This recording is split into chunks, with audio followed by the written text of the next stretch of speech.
I don't find myself using sets or tuples as often as other container types like lists or dictionaries when I'm coding in Python, but it's important to know about these types and their methods. So in this video, we're going to take a quick look at some of the common methods that are available for these types. Set methods are named operations, essentially functions, for which any set can serve as an operand. Sets are mutable. Therefore, transformative set methods modify their set in place, which means you don't need to write an assignment statement to change the original set. Merely calling the set method changes the original set.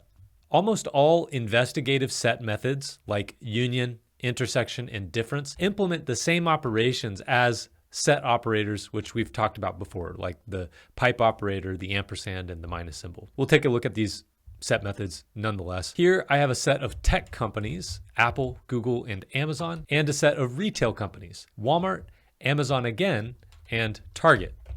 So these sets have one member in common, Amazon. The union method combines all of the members of both sets together. I'm calling the union method through the tech companies set. I would get an identical result if I called the union method through retail companies. But in this case, I'm calling it through tech companies, and then I'm passing it as an argument, retail companies. That method is going to give me the combination of all of the members of both sets. So I have 5 members in the union of tech companies and retail companies because they have one member in common. The intersection of two sets is the center of the Venn diagram. When I call the intersection method, I'm asking, what do these two sets have in common? I'm calling it through tech companies, and I'm passing it retail companies as its argument.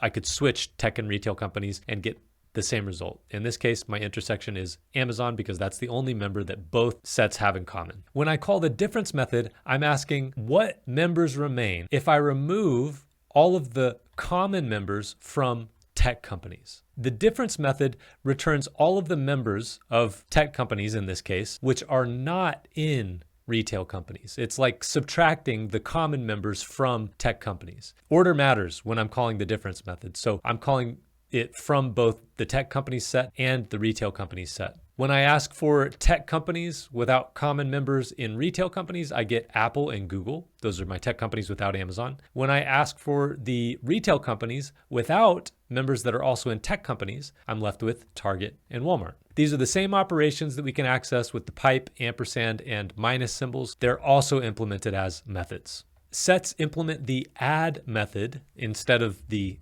append method, which lists implement, and they also allow you to remove objects with the remove method. Here I have what I'm calling integer set. It contains the integer 1, the letter A, and the integers 2 and 3. I'm calling the add method with the integer 4 as its argument, and then I'm removing A using the remove method. So to start, I have all 4 members in my set. After I call the add method, the 4 integer is added to my set, and then when I call the remove method, that A string is removed from the set.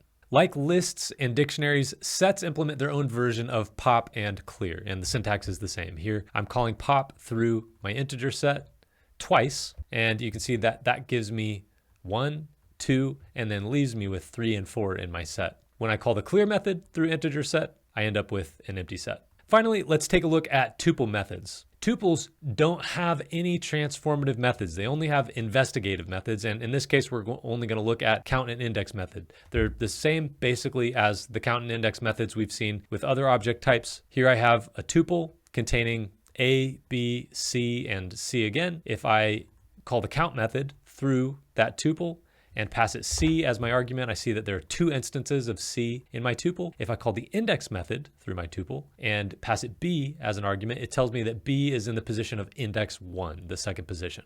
That's it for basic set and tuple methods. Hopefully you found this video useful. If so, please give it a like. And if you want to see more, subscribe to the channel, and I'll see you in the next video.